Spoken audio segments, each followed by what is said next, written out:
On the panel we have Barun, who does not require any introduction for anybody who is following property rights in India. He's been working on property rights for about 1.5 decades now.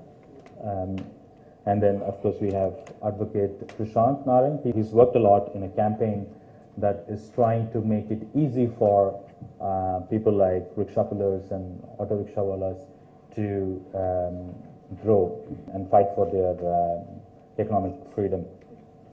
We start with Barun. Thank you, and good afternoon, all of you. Just last month, there was a forest officer in a district who beat up a farmer.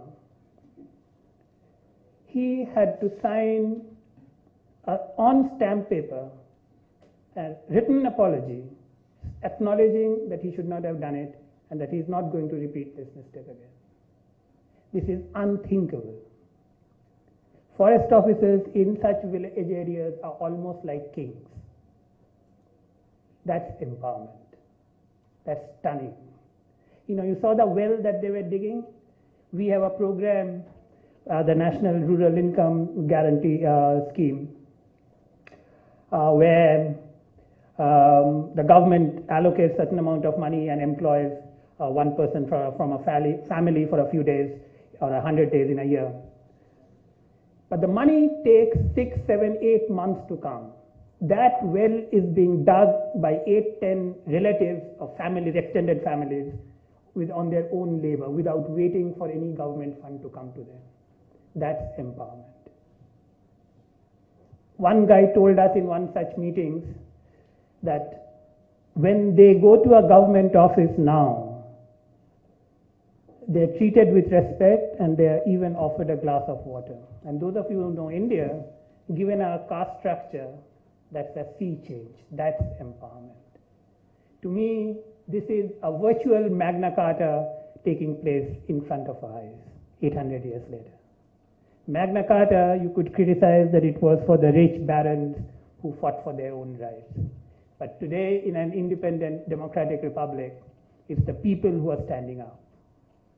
It's they who are standing up in a manner which the political class or the administrative officials can no longer ignore. I can't think of another enriching experience in my life than this one. I never expected we'll see this kind of change.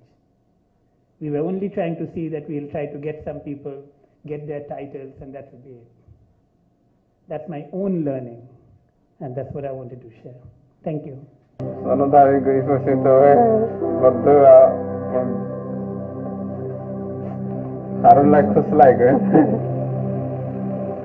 મારી જમીન હવે બંને નામે કોઈનું ખેડવાનું આપવાનું નથી, કોઈને વેચવાનું નથી. આપણે પોતે જ મહેનત કરો અને એમાં પાછું જો આપણને જે લાગતો હોય ને થોડોક શેડા પર હોય કોઈ પણ શાક અથવા આંબો કે કોઈ બી વસ્તુ રોપી દે તેના કરતા થોડું થોડું ઢાળવાળી હોય જમીનમાં તેમાં પણ આંબા ને એવા કોઈ રોપી દેવાનું. So I'll start with a story of a migrant labor called Muhammad Zia. He came to Delhi around in 2005-2006 from Bihar, barely had any money in pocket.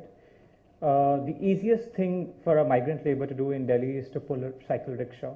It costs what, 35 rupees, 40 rupees, and you pull the rickshaw, maybe in the evening you can pay the 40 rupees. So he started with a rickshaw. After a few months, he bought one. A second-hand rickshaw would cost something like 2,000 rupees those days. A new rickshaw right now costs something like 8,000 rupees. After a few months, he was able to buy one. After yet few months, he bought another one. And by 2010, can you guess how many rickshaws he had? Any wild guesses? Just take a wild guess. 110. He had 110 rickshaws, and basically he was a good entrepreneur, right? But he was called as a mafia. You know why? Because owning more than one rickshaw was illegal as per the MCD bylaws in Delhi. Right? So only if you pull your rickshaw, you own that rickshaw. So there was a owner-puller policy in place. You own one rickshaw and you pull that one. you can't give that one on rent to anyone else, and so you can't rent another rickshaw, or you can't own another rickshaw and give that one also on rent. Pretty much, you see, any other sector, if you think of, right, if you own a shop, you can start a new one. If you own a website, you can open a new one. If you own a factory, you can open a new one. So you always have this right to expand your business, right to rent out your premises. Unfortunately for cycle rickshaws, the right to rent out your rickshaw and right to own another rickshaw was not provided, was not given. Obviously, the objective of such a policy was apparently pro-poor, that, you know, the argument given by our socialist babus was that some contractor would own 5,000 rickshaws and would exploit poor. And that exactly was happening in the presence of the policy, not without the policy. It actually led to more exploitation, because instead of, you know, a fleet or a brand owning those rickshaws, you had mafia. In 2010, Manushi challenged this policy in Delhi High Court, and there were 3 bylaws, in fact, that were challenged in the Delhi High Court. One was about the cap on the number of rickshaws in Delhi. So MCD could issue only 99,000 permits, and where, you know, in reality there were something like 600,000 rickshaws in Delhi. Second was the owner-puller policy, which we just talked about. And third was the government's power to confiscate rickshaws. So in any other sector, you know, if you break a law, or you work without permit, or, you know, violate a minor provision in your sector, there would be penalties. But for cycle rickshaws, they would confiscate the rickshaw and break into 4 pieces and sell it to the junkyard, right? And this is our very pro-poor government. You know, we talk about rights to poor. This is what we do with the poor. All these bylaws were declared to be unconstitutional by the Delhi High Court. And Muhammad Zia instantly became an entrepreneur from mafia. You know. So is this applicable only to auto rickshaws? This is pretty much happening with all our urban poor people, right? Be it cycle rickshaw pullers, be it auto rickshaw drivers, be it e-rickshaw drivers, or be it street vendors. Auto rickshaw drivers are exploited not by the legislature, by the parliament, or by the government. They are exploited by taking the risk of contempt of court by the Supreme Court of India. The Supreme Court in MC Mehta case had put a cap on the number of auto rickshaws. Recently, 2-3 years back, the Supreme Court, on the recommendations of Bhurelal Committee, allowed 10,000 more permits to be issued. In the public notice that the government came out with, they also have one owner, one driver policy. Same thing back, which the High Court had declared to be unconstitutional in context of cycle rickshaw pullers. This policy is still being practiced for auto rickshaw drivers. So only the driver, if you have a permit, you will have to drive your vehicle. You can't give it on rent. You have to give an affidavit to that effect. Same is true for the exactly same provision, you know, cut, copy, paste job for the circular for e-rickshaw drivers that by the Delhi government. Street Vendors Act 2014, you know, was enacted by the central government in 2014 and on 5th of March. Section 5 of Street Vendors Act talks about the qualification, the criteria to become a street vendor. So earlier, you know, before that, street vendors didn't exist on paper. Now they need a paper to exist. And the Section 5 stipulates that you should have no alternative source of employment. So basically, you should be unemployed if you're working somewhere, maybe, or if you're a migrant labor, you say work in the construction sector. You are, as per the provision, you are not eligible to become a street vendor. Then again, one person, one vending spot. You cannot apply for a second vending spot. Even though you may be competent, you may be very good at entrepreneurship, you think you can manage to, you can give it on rent to somebody, but you can't get 2 vending spots. So again, the same provision, what Delhi High Court had declared unconstitutional, we still see it in all forms, in different sectors. What is our recommendation? If you go to a mall, say, one of the best malls in Delhi, Select City Mall, do they just have stores? Don't they have kiosks? Don't they have vendors? Don't they have flea markets? I mean, there are various models of vending that malls also have. How do they do that? Okay. Do they also have one person, one vending spot policy? By the way, government for radio cabs does not have this one car, one driver policy. Government doesn't have this policy for airlines, that you have Kingfisher Airlines. If you own the airlines, you will drive only on your aeroplane. You will not hire pilots, right? The ideal thing could be the government, instead of auctioning, instead of letting one particular spot to one person, instead of that, they could have auctioned the entire zone to a private party, work out the details, and let that private party handle the details as to how they will allocate, right? If they want, they can allocate the whole zone to maybe a person if they want to. In an ideal market scenario, that doesn't happen, right? So we don't just have one radio cab operator, we have so many of them. We don't just have one airlines, we have so many of them, right? But we need to trust market forces. We need to see how they work. If we think there is a failure, maybe then we can come up with maybe some steps to address that, but at least give chances to market forces to operate. And we've seen that in radio cab sector, that it works pretty well. The other apprehension about doing away with, one owner, one puller, one owner, one vendor, one vending spot policy is that what if, say all brands come and monopolize the space, and poor don't get to own, or poor don't get to be self-employed. In that case, they might be employees, but is that worse off than the current scenario? I mean, how much does an Uber driver earn in Delhi? I'm sure right? $1 lakh a month, right? And how much does a street vendor earn in Delhi? Of course, he earns pretty well, but a large chunk of his earnings goes to police and to MCD. If you want to stop that, I think that could be a good beginning. Varun, your work was, obviously very, very inspiring and very touching.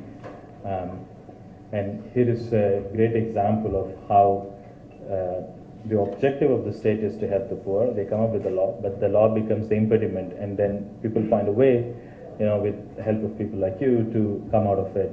Essentially, the law then was not necessary, right? And in a way, you showed how exploitation by the implementers, right, of the law takes place across the spectrum in the country. If you have to recommend to the government, because that's one of the things we're trying to do at the end of this conference, right? What would be 2 or 3 things that are achievable, like what you have done? Easy to do. And I heard from Ken that the cost was like $1 per instance or something like this for this. What would be your recommendation? Actually, I think in our case, we are actually trying to implement a law, and the distinction that we draw, and the reason, from my ideologic side, how I got involved, is because this is a law that doesn't require anyone else to do anything except those who want to do it. It's quite like the RTI, that the law provides you the platform or the facility, and people can make use of it. Millions have made use of RTI, and similarly in this case, hundreds of thousands, close to 1 million, are trying to make use of it. And that framework, like what was discussed in the morning session, I think Anirudh, law does provide a framework, because otherwise these people would have been seen as encroachers, illegal entities in those lands, because those lands technically would have belonged to the state, and these people would have been encroachers. So in this sense, we are actually trying to implement the law. The advantage is the law doesn't require much intervention, in the sense of, like many other laws, or which you could say the entitlement programs where certain amount of money goes to build a toilet or support the NREGA or things of that kind. Here there's no money transaction at all. So that probably insulates us from a degree of pressure that normally comes with any administrative intervention, because the money can be an extremely corrupting and influence. So that the fundamental element in this is, and why it is critical, is not just because it's a tribal land. Because 80% of court cases in the lower judiciary, that is below the High Court, are land and property related. In the National Crime Records Bureau, land-related violence or property-related violence is a distinct category. Hardly in any country do we have that kind of categorization. This is an enormous problem. And the problem is that we are simply unable to settle land claims. That is, since the British left, most states have not been able to implement, to follow up on land settlement. That is, verify your records with the records and the ground. You know, that you dovetail the two, that the situation on the ground actually matches the record. It doesn't. This method could potentially be used, because it can be used by communities themselves, to help the government match up, you know, the records and the situation on the ground, because this is a huge source of problem. The government, for instance, Maharashtra government has recently, last December, took on a program, a 10-year program of using technology and satellite images to do this. But I'm pretty sure they'll not succeed, because the challenge is not the technology. Challenge is who's on the ground to do it and who has an interest to do it. The people living on the land have the maximum interest to do it. And in our case, it worked not because we went to the village, but because, and that actually convinced me 5-7 years ago when I got involved, that because these people were familiar with mobiles, or particularly the Nokia type of simple mobiles, they were not daunted with the GPS. It looked very similar, so they could use it. Similarly, they had never flown, so they had no idea what a topographical map or a satellite image might look like. But they know their own lands or own villages like the back of their hand. So once they see the image, it just takes them half an hour before it's sorted. They know exactly which house is whose and which plot is whose. Which means that we need to figure out if we really think this is a big problem, and I think this is India's #1 problem. India is poor not because people don't have cash. India is poor because we can't capitalize assets, no matter how small or big, whether it's auto rickshaws, cycle rickshaws, or whether it's plots of land. It is the inability to capitalize that is our #1 problem, and which is where the property rights becomes critical. Because a clear property rights would allow you to capitalize, and capitalize does not necessarily mean sell it. Most of us don't sell our house overnight, right? We might end up selling a house once in a lifetime. The fear generally is used by the bureaucracy and many others is that poor people, they don't know what they do, what they'll do, they're illiterate, they can't take a decision. In my experience, they are the smartest people. None of us in this room will survive in the condition those people have survived for years, including me. You won't survive. How do you discount that capacity?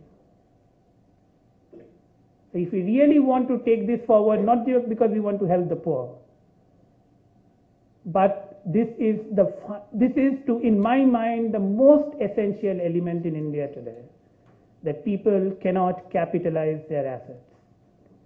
Examples like Prashant just gave, and this is perhaps the biggest.